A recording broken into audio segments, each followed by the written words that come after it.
Yo, what's going on, everybody? It is 1 p.m. here in Chicago, Illinois. That means it's time for another live stream. Today is Wednesday, January 26th. January 26th, that's right, 2022. Welcome, everybody. If you're new here and you've got a running question or something that you wanted to get answered while you were here today, feel free to put it in the chat below. Put some emojis in the front. So use some of your favorite emojis. That helps me to see it and pick it out as questions. But for everyone else, welcome, especially those of you listening on the podcast. If you're out running and listening to this on the podcast, Godspeed to you, because it is cold here in Chicago. Hopefully it's not as cold wherever you are and wherever you're running. Hopefully you're staying safe and staying warm. And everyone else, folding laundry, doing chores while you got this on in the background, either live or on YouTube after the fact. Welcome to you guys too. Hopefully you guys got a nice recovery beverage too while you're at it. I've got some afternoon coffee, although it's kind of disappointing afternoon coffee. So what I wanted to do today, knowing that it was going to be super cold, the morning start, when I dropped off the kids, it was like -5 degrees Fahrenheit. I waited a little bit later in the day to do my run. So I think I was at like 3 degrees Fahrenheit by the time I went out there. And what I wanted to do was have my coffee like piping hot, like the moment I got home.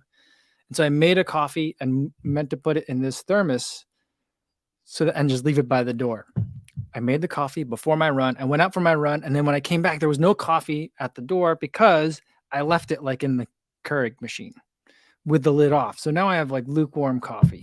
So it's a little bit disappointing. But I got my run in. Hopefully anyone else that got out there and got their run in came back safe and is now warming up. But let me tell you what, I shortened the workout for today. And as a result, not as a result, I shortened the workout because it was so cold. And then when I got back, I was just so instantly tired because my body, I just felt like spent so much energy just trying to stay warm. So I'm like extra exhausted, but I'm feeling better, more energized now that I'm here with you guys. Let's see who we got in chat. We got Ennis here, says, hi, Kapuzi and everybody. Just in from a run around the woods with Pip. Do you put, Ennis, like booties on Pip when you guys go out in the woods, like when it's this cold out? A lot of people around here will put the booties on their dogs because there's so much salt from all the sidewalks and the roads and stuff. But I'm wondering, like, if you're taking your dog in the woods, I don't think that your dog would need that. Like when I ran one of those dogs in the winter, that was just last year, a year ago. Those are outside dogs. They certainly did not have any booties on, and they were running in like this kind of temperature with me. So I'm guessing probably not, but just wondering about that. Steve McGreen is here, says, hi, Cohen, everyone. JC says, checking in early. Going to be a short one for me today. Yeah. Martha giving some wavy emojis. And Christian Schobinger is back, says, hello again. More wave emojis, one of my favorites. Chai Shuffle Runner, welcome, says, hey, everyone. And Luce Becerra says, yo, what's going on? All right, I'm going to scroll down to the bottom of the chat, make sure I'm keeping up with you guys. Yeah, Sean Marshall says, do you feel more tired than usual because of the temps? I find they knock me out harder. Yeah. And I think that it's like I mentioned it, that I felt like I wanted to take a nap. I was sitting on the couch just a second ago, putting together some clips for my Instagram reels and for my TikToks from today's run.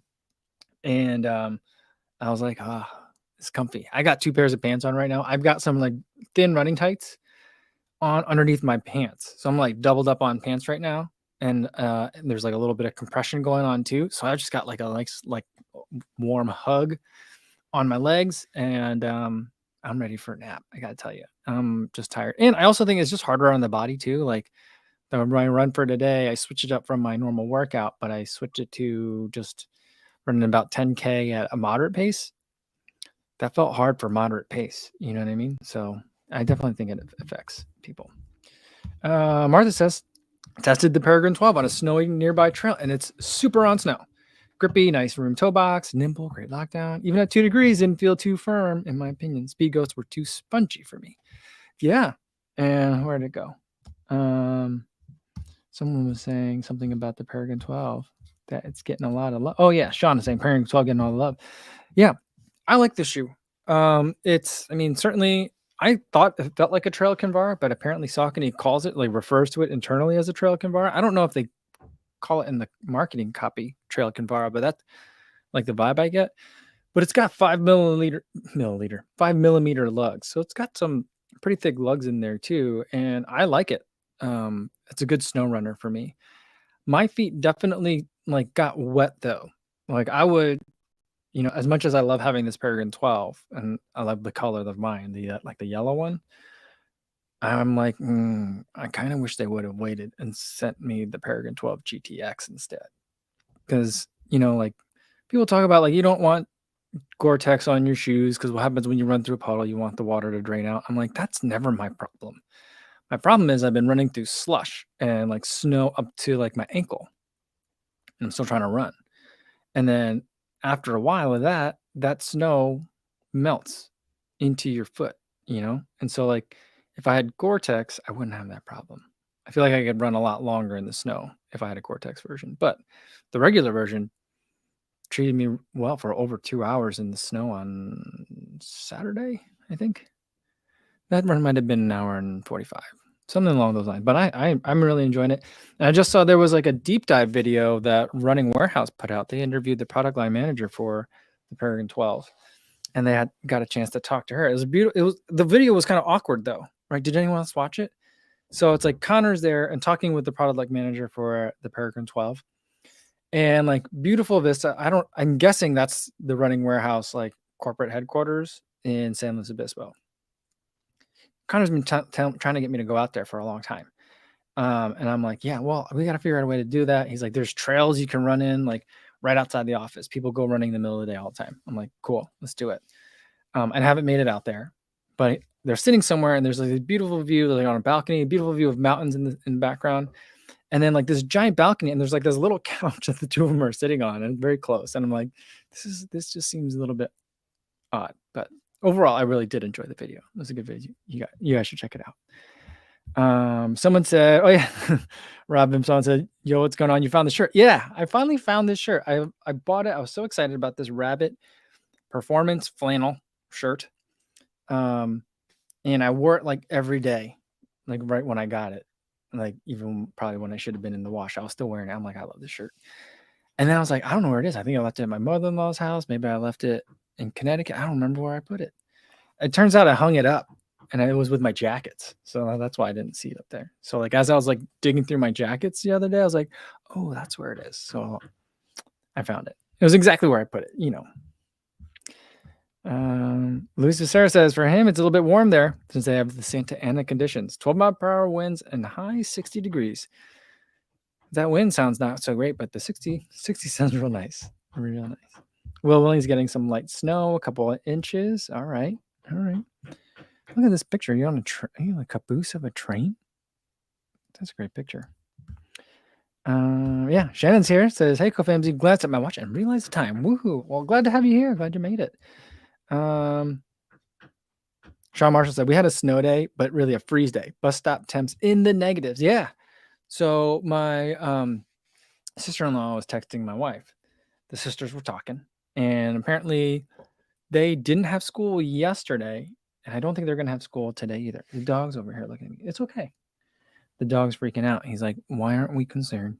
There's some noise. You might hear it in the background. I think the upstairs neighbor is remodeling.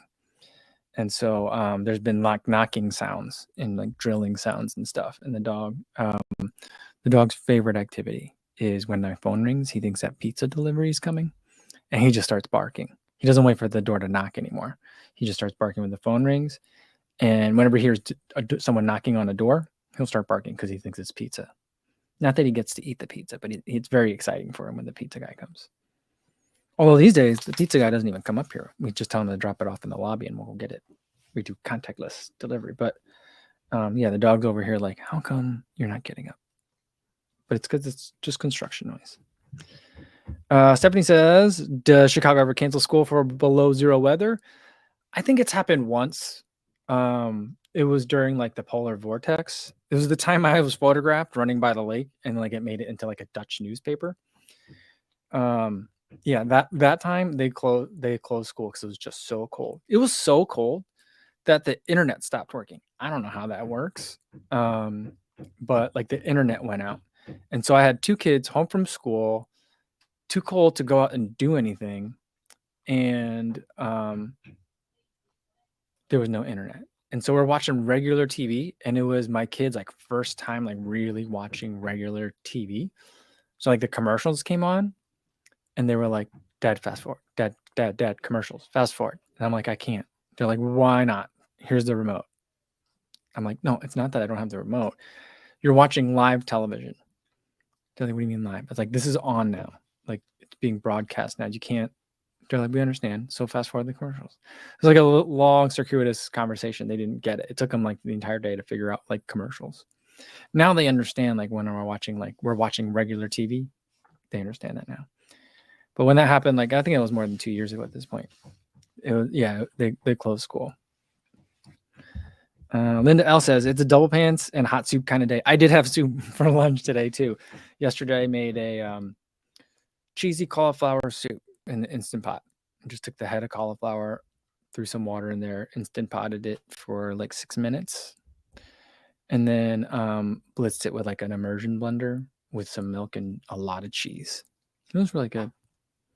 Some salt.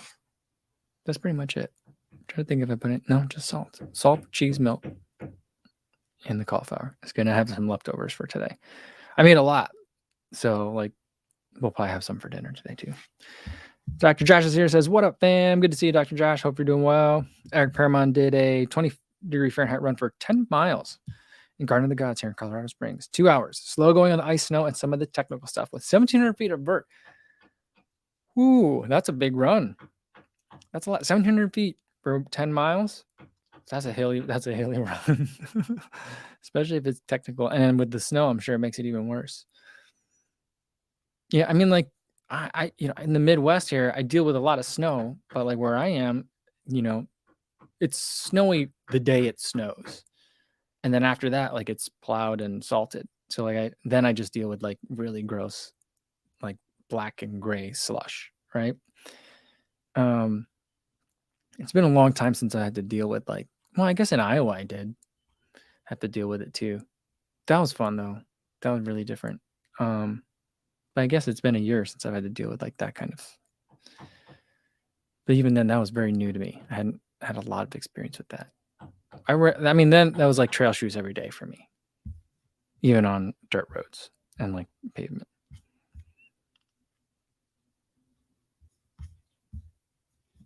All right, let me scroll down and catch up with you guys. Sorry, I'm real far behind. I'm always far behind. Linda L said no pepper. Yeah, I didn't put any pepper in the soup because I don't know. I've always felt like white pepper is like a weird, like it's not as good as pepper, and it's for when you don't want to see the pepper in something, right? I mean, that's like the whole reason that people use it. And I'm like, that seems silly. But then I was like, if I had white pepper, I'd probably put it in this soup. I didn't want to have the little flecks in it this time. I don't know why. I really wanted to just have like a nice creamy, it was like a light yellow soup. Yeah. But some pepper would have been probably good. I debated putting like garlic and onion in it, like garlic, a little bit of garlic powder and onion, but I was like, no, let's just keep it really clean. Just like cheese and cauliflower flavor. That's all I really wanted.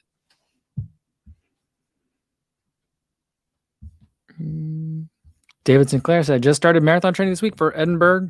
I think I said it right. I read it too fast. I know it's not Edinburgh. My apologies. He started training for this week for Edinburgh in May. It may be my first marathon. I'm so scared. Don't be scared, David. I mean, if you're starting now, are you going from even if you're going from couch to marathon, I think that's okay. I've done it before.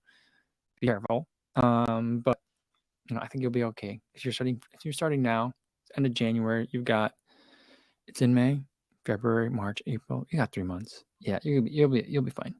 You'll be good. You can do it. Where was something else? Sean Marshall says, my family requires chicken noodle soups and grilled cheese on these days. Yeah. My daughter was like, we were driving in the car coming back home from rock climbing the other day. And they're like, Dad. I was like, yes. You know what'd be really good today? I'm like, what's that? Grilled cheese. I'm like, okay, I can make grilled cheese. And grandma's chicken noodle soup. I'm like, I can't make that. So they're like, that'll be really good today. It's too bad we're not at grandma's house, or that grandma's not at our house, because then she can make our chicken noodle soup. I'm like, I got cans of tomato soup. They're like, oh, okay, that'll be great, Dad. Thanks. They were very kind to me on that day. Ed Chan said, what's the difference between my L stand sock and R stand sock? Is this a joke? Is this like a dad joke? I'm trying to think. other than like left and right. I think that the way it hugs, I mean, other than the obvious left and right, I don't think that's what you're asking. The way it hugs your arch is where it's different. And so like they are like side dependent. Now, does it mean you're going to develop plantar fasciitis if you run with the sock on the wrong foot? I don't think so. Doesn't mean you're going to develop plantar fasciitis if you don't have socks that are left foot, right foot. No, but that's how those are designed. Will Willing says, that photo of him right here that we're seeing on the screen is on the caboose taken for a company calendar. Nice. Well done. I like that. I like that.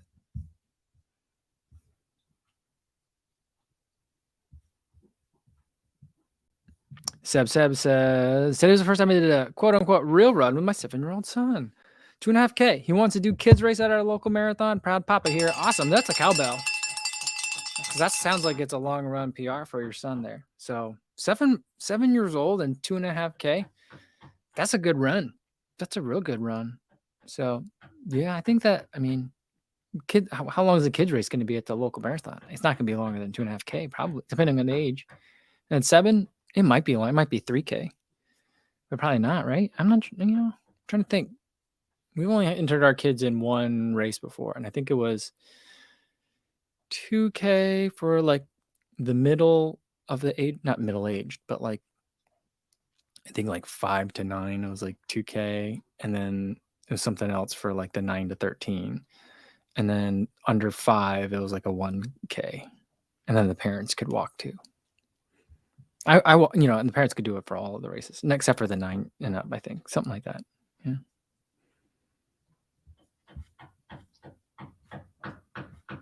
Killian O'Brien says, greetings from Manchester, UK. Always interesting to hear about your extreme running weather you can get over there. Over here, it never really gets below slightly chilly in comparison. Oh, yeah. I mean, I think, though, that like everyone has their own version of extreme. I mean, I guess except in certain parts of the country, like San Diego never gets particularly bad, right? But like, I mean, even if you're in Florida, it's lovely now, but like the summertime gets humid. In Chicago, it's pretty nice in October, right around the marathon weekend. But in the winter, it gets pretty brutal. In Manchester, I mean, do you guys still get a lot of rain up there? It gets really muddy. I feel like all of the UK runners chime in every time I make a trail shoe video, and they're like, yeah, I don't think that you understand how muddy things get over here. Like that's not going to be good enough for mud in terms of the tread. So I feel like everyone has their, kind of things. I'm terrible in mud. Like once I see the mud, I'm like, I think I'll just start turning around. It's a sign from nature that that's as far as I need to go today on this trail. Well, thanks for watching, Killian. Thanks for tuning in. All right. I run on beers here. Says, woohoo, late to the party, but glad I made it back for another live stream. Good to see you again. Welcome. Brendan says, I'm going to sign up tonight for my first race since the pandemic started. That training series will show people how slow and rusty I am. Can't wait. Oh, I think that's going to be nice and relatable. I think a lot of people are in your exact position there, Brendan. So I wouldn't worry about it. I think that like just embrace it. Show people the truth of, your journey and what you go through. And I think people will find it and they'll enjoy it. Brendan the other day messaged me and was like, hey, you know how you switch the live stream to another channel? Here's like a YouTube like analyst guy talking about the same thing. And the channel was, what is it? Oh, I forget what it's called. YouTube Masters or something? No, what was it? Channel Makers, something like that. Yeah. I've been watching a lot of the videos on that channel. It's really good. Good to kind of like, remind myself that I'm not an expert at this. And it's good to kind of like see an outside perspective and reinforce some basics that I've kind of gotten away from. And also think about like, some other new techniques and concepts that I hadn't thought about. So thanks, Brendan. Just want to say thanks for that. And this is not a joke. Genuinely curious if there's a difference between the R and L socks. I have suspicions that they're the exact same, but Stance just puts L and R to make them seem more pro. I think that there is a difference in the way that like the tension is underneath the arch of the foot. I think that's the big thing. And it helps to make it fit, I think.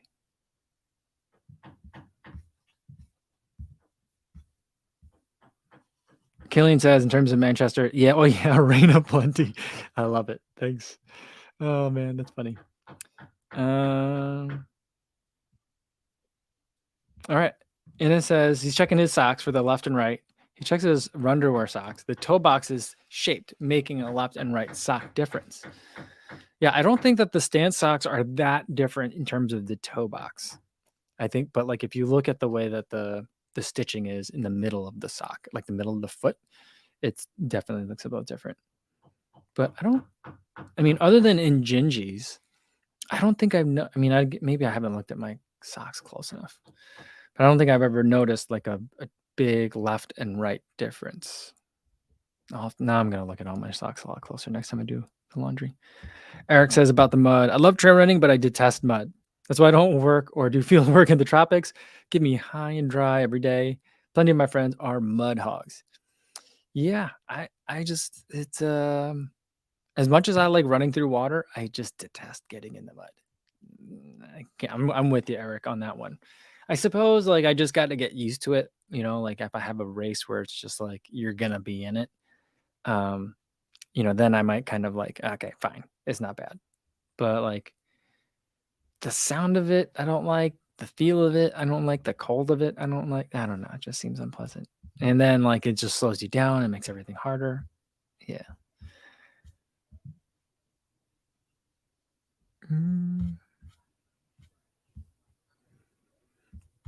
Oh yeah, Channel Makers. Brendan says, yeah, Channel Makers says some really great stuff. I've been watching a lot from other channel named Film Booth. Oh, okay. I might have to check that one out. Stephen Grana giving us an update on the Achilles. Still taking it easy. But I was on the track last night and tested out my speed. That's not exactly taking it easy on the Achilles. It felt real clumsy, and now my whole body hurts. Yeah, it was only a few 400s. The road to recovery. Steven, come on. Doing 400s, even if you're doing them easy, is not a great idea on the track. I think you know that. Hopefully, you're all right though.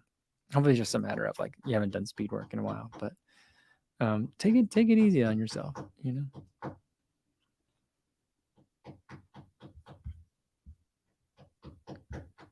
Lou Boy says, went out a block to get coffee. My hands went numb. I don't even run into this. Sheesh. Hashtag treadmill FTW. Here's the thing. Like, when you're in your running gear, you're like suited for it, and so like I wouldn't go without gloves on. Today, just dropping the kids off. I even drove the kids. I mean, we live like a mile from the school, but I still drove them. And like just that, like, well, I had to walk to go get the car where I parked it on the street, not far, 2 blocks. Drove it back, came back up to get the kids, drove to school, walked them towards their classrooms, where they get dropped off outside the building, and then came back, and my feet were cold. It doesn't take much, but then like, getting suited up for running in this temperature, I felt fine. The dog is a little bit unsettled. There's a lot of hammering going on. I'm sorry if you guys can hear that, but I definitely hear it. It sounds like someone's like in the kitchen. But I think it's directly above us. But yeah, it wasn't too bad. So today's workout, I modified it so that was just basically like, no warm up, just start running hard. So that way I could try to just run at a faster pace the entire time. I was supposed to do a workout, but I didn't do that workout. Instead, I did that. Just so I was like, I'm not going to really be in the mood for like a mile of easy running when it's 3 degrees Fahrenheit out. So I just was like, let's switch it up a little bit. So that was part of it too, is just increase the intensity.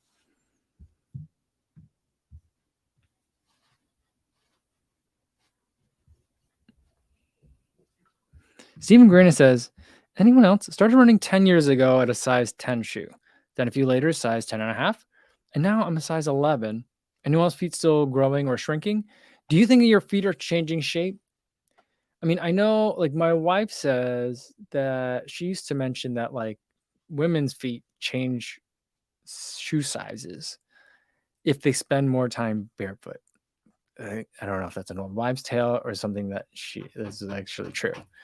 But I think that like depending on like the kind of shoes you're in, I think that it could probably change the like posture of your foot, over time. That I kind of believe. I don't know. I'm not a podiatrist, but that hammering's so loud. It's like they're right behind. It's like they're right behind this wall. It's so loud. But I also wonder if it's like, well, maybe now you take 10 and a half because you want more room in the forefoot. Is it like a comfort issue? I don't think the shoe companies do a lot of like vanity sizing. It's not like pants or dress size, But I wonder if your foot is actually the same shape, but your preferences maybe have changed.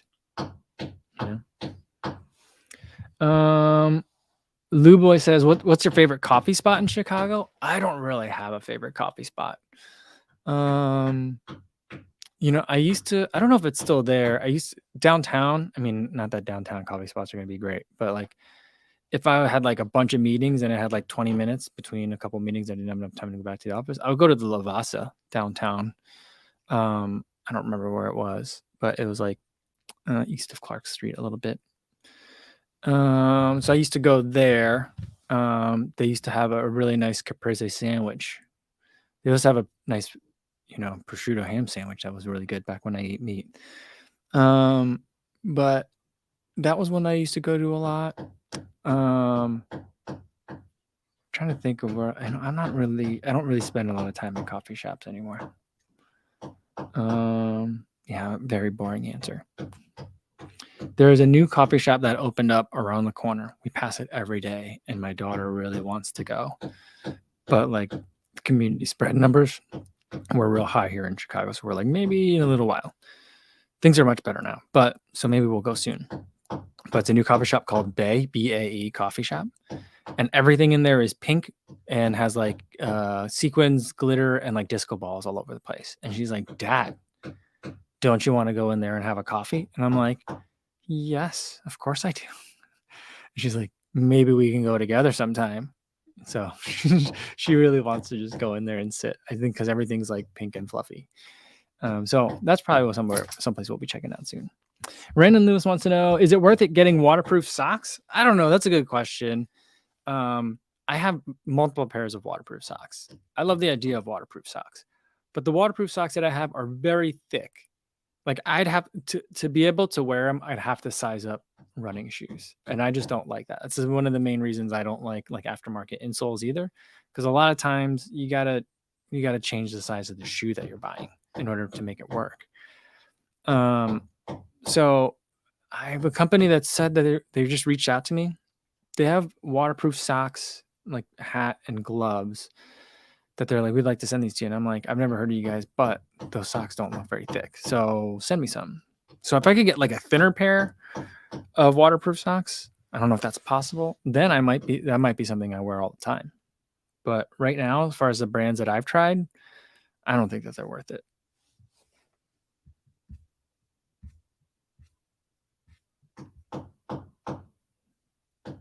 All right, we got a Florida weather update. We're leaving for Florida tomorrow, by the way.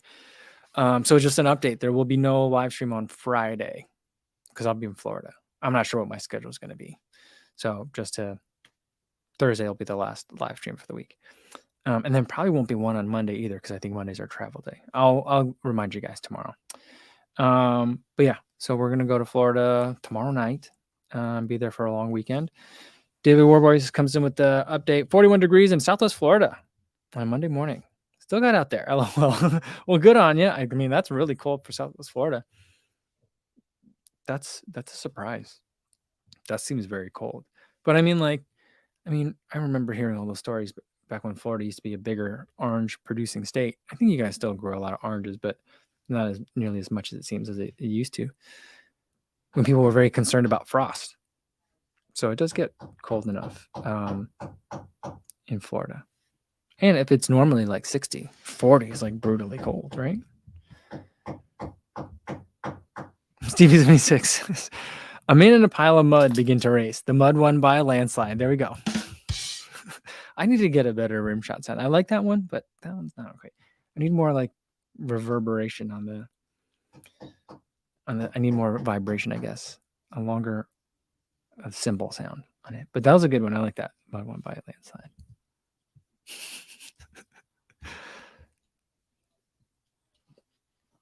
Jason Dahl, running in this area, says, I went running last night with proper layers. It was actually quite pleasant. Hand warmers and Gore-Tex glove pullovers are key. I would agree. Yesterday for my easy run, I felt good. I mean, it was like 9 degrees for my run yesterday, and I was actually sweating. I wore a long sleeve, a Tracksmith long sleeve, the Ultimate Direction Ventro jacket, and then some Under Armour like cold weather running pants, and then hand warmers and my craft mittens.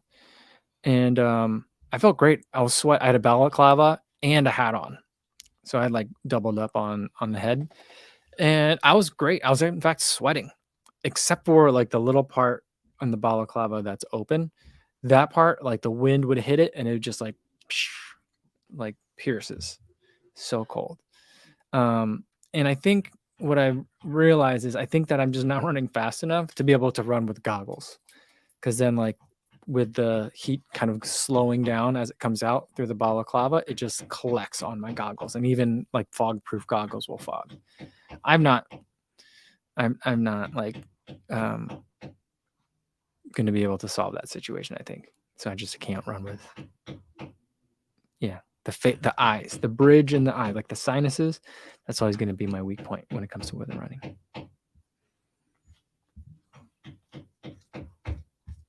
All right, let me catch up to you guys in the chat here. Sorry, I'm real far behind. Sean says, please run with ski goggles. I need to see this. I've done it before. I've done it. It's been a couple of years, I think, since I've done it. I've bought a variety of different ski goggles. I think I did it last year too. But like it's like when people are driving and they don't want to scrape their windshield and they just turn on the front, like the defogger, and like there's like ice, and then there's like that little kind of sliver of like clear windshield that people can see through. Like that's what ends up happening, because like the heat comes out of the balaclava, comes onto over my face. That's why like my hat and like my eyelashes and eyebrows always get frozen. It's because of that heat, that moist heat. And then it gets on the goggles and it starts at the top and then it starts going down. And it's not fog, it's frozen. It's like frozen fog that happens on the goggles, and it gets lower. So then by the end of the run, I'm running like this, like tilting my head back and like trying to peek through the bottom. So like and then I'm like, all right, well, let me air out, and then I'll put the goggles on the top of my head. But then I think because it's on my head, it's still humid, so I can see, but the goggles don't ever like recover. It's okay, dog. He's not happy about the hammering. I'm not happy about it either. Shannon says, balaclava makes me hungry. Baklava is like a delicious dessert. It's probably one of my favorite desserts to eat. I haven't had a good one in a long time. I remember when I lived in St. Louis, there were lots of places that had really good baklava. Very like good, authentic baklava. I mean, here there's a really big Greek community, so there's good stuff here. Not that you can't get good stuff in Chicago, but I remember specifically in St. Louis, that would be something that we'd go search for. Cody Davis says, when it gets cold here in Central Florida, I never have the proper clothing. All I have is 7-inch shorts and tank tops. Yeah, I haven't looked at the weather at all where we're going to be. I have no idea what to pack, so I got to start packing. So I got to figure that out.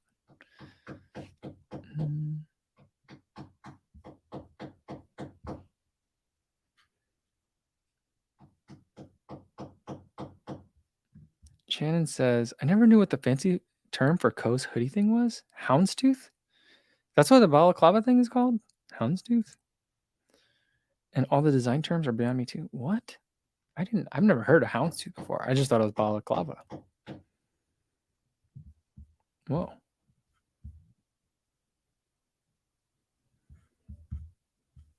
And Shannon says, yes, they do have good authentic Greek in St. Louis. That's true. I mean, yeah, I remember experiencing it myself. Martha says, Mike, if you come here, there's a little Israeli place in Basalt. I don't know if I said that right. That makes the best baklava ever. According to everyone, we give it to. All right, well, I'll have to check that out. I'm on the hunt. That's a fun challenge, I think. Dylan Lewis says, trained road cyclists here giving running a serious go this season. Is 3 to 4 runs and 1 to 2 strength conditioning workouts a reasonable start? Any recommended plans to follow? Yeah, I mean, I think that's a great amount of running. I usually recommend for people that are trying to like get into running, and welcome, Dylan, by the way. I'm glad to have you here. I'd say like 3 times a week 3 to 4 times is a good way to start to build the habit. And I think in the beginning, like even if later on you end up running fewer times than that a week, I think in the beginning to kind of like get over the initial hump of like running sucks. Like to get past that, I think like if you get into like a good routine of 3 to 4 times a week, maybe up to 5, that's a really great place to start. And 1 to 2 strength conditioning workout sessions is great. That's more than I do.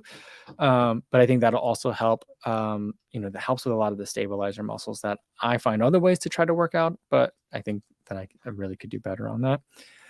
As far as recommended plans, it depends on what your goals are, right? If you just want to get into running for fitness, then I would say at least for the first several weeks, if not a couple of months, think about how like set an amount of time that you want to be out there, and don't really worry if you're walking, how fast you're running or whatever. Just keep in mind you got to run in a way that you can finish the entire time, whether it's running, walking, or a combination, and then also be able to do it a couple more times that week. So like, take it easy on yourself. You're not going to win it in a single run. It's about collecting a bunch of runs and stringing those together, which I'm sure you understand from being a road cyclist. So that would just be like build base in the beginning if you don't have a race plan. If you have a race plan, then I think what's helpful is, going to places like Hal Higdon, HALHIDGON. He does a lot of free like training plans online. Sorry, my headphones are acting funny. He has a lot of plans that are available free online, and those are usually a really great place to start. And he has plans for beginners, intermediate, and expert. So like, he's that's where I started out. And then from there you kind of figure out, after you do the race, did that work for me? What do I think I need more of? So but I think places like that are a really good place to start. All right. Oh, okay. Everyone's telling me houndstooth is a pattern, completely unrelated to balaclavas. Okay. Yeah. Martha says, isn't houndstooth a kind of tweed? See, I got to stay closer to you guys in the chat.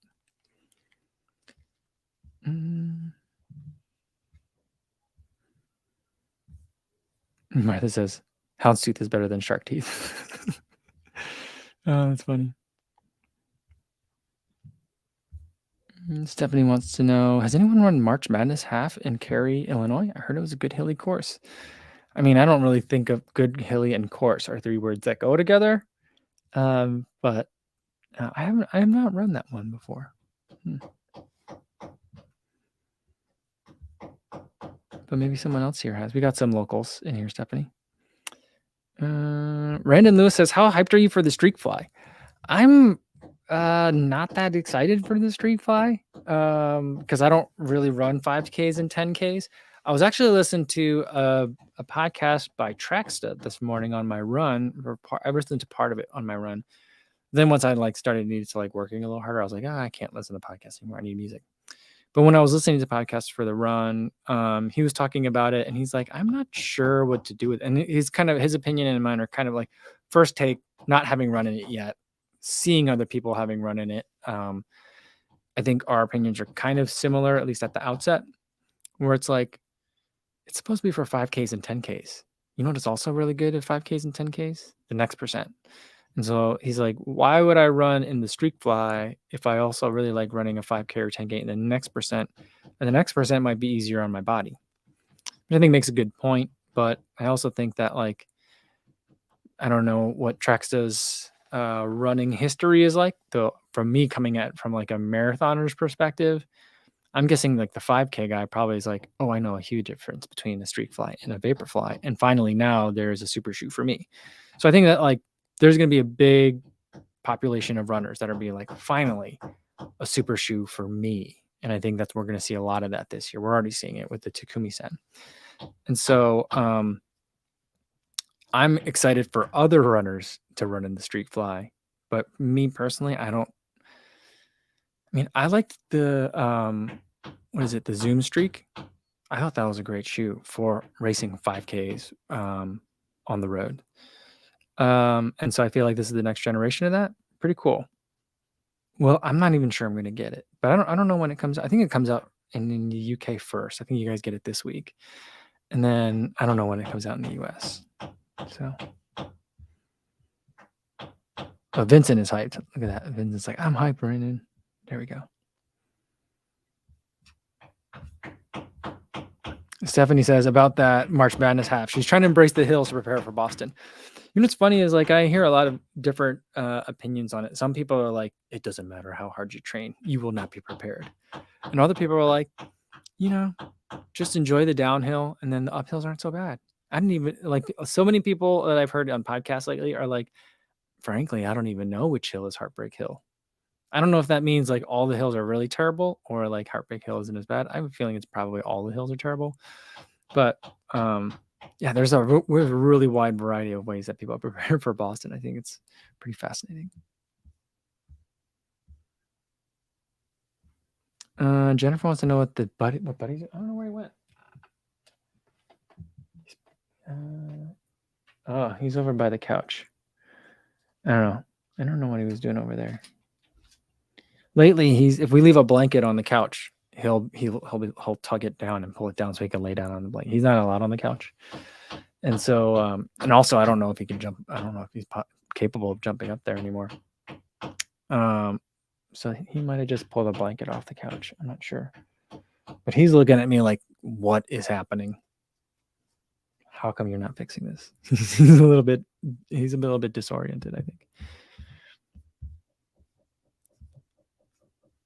All right, Vincent says the Streak Fly comes out mid-February. All right, well, maybe if I can get it, I'll get the Streak Fly, I'll get the Takumi-san. I don't know when I'll run in them. Although, if I'm going to do that, I probably should figure that out and sign up. If I'm going to do that Masters, the USATF Masters Indoor Championships is the end of March, I think. So that could be a good place to try those shoes. I don't even know if they'd be legal to run like a. I don't know what the longest race is at that. I don't know if there's a 3,000 meter. I'm not sure, but maybe I'll try it for something like that.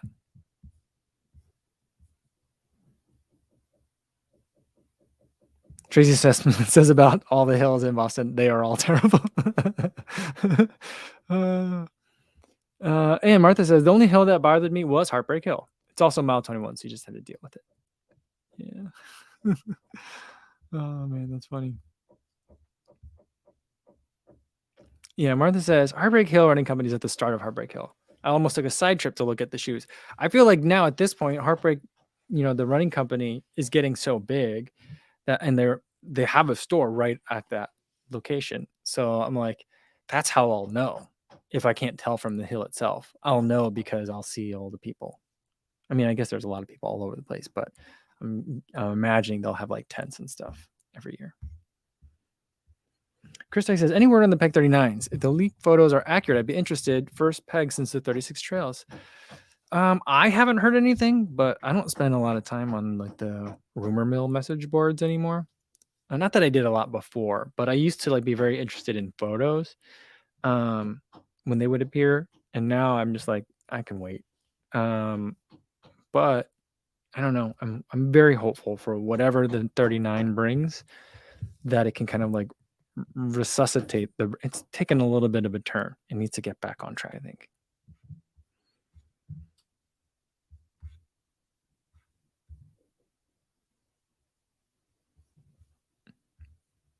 All right.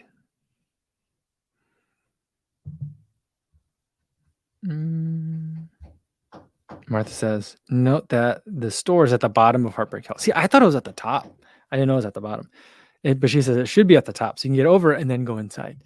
Yeah, I mean, I feel like if the shop's at the bottom, they should still set up their tent at the top, so that way, like so that they could cheer people all on the way up. You know what I mean? That's kind of what I was expecting. That's what I was hoping for. Now I'm a little bit disappointed, but I'm sure that there's plenty of people to yell at you to run up the hill faster. Cody Davis says, I wish the pegs would come with a Flyknit upper. I mean, if it's a real Flyknit upper, like if it's like an Epic React upper on a Pegasus, you know what you got? You got the Odyssey React. And that was a good shoe. The sizing was off. You needed to size up on that one, but that was a good shoe. React midsole foam, knit upper. Not really. It was like a half knit, but the knit toe box and then like not from like the midfoot cage up. But that was a good shoe. Highly underrated shoe. But I'm with you on that one. I mean, I'll take pretty much any shoe in a knit. Maybe not a trail shoe, but other than that, yeah, I'll take a shoe in a knit. All right, guys. I think that's a good place to leave it for today. I gotta get going, and there's so much of stuff I gotta do before we get to Florida and with the kids and stuff. But I'm gonna close out for here today. I don't know if there'll be a video tomorrow. I'm not sure, guys. I kind of put some stuff together.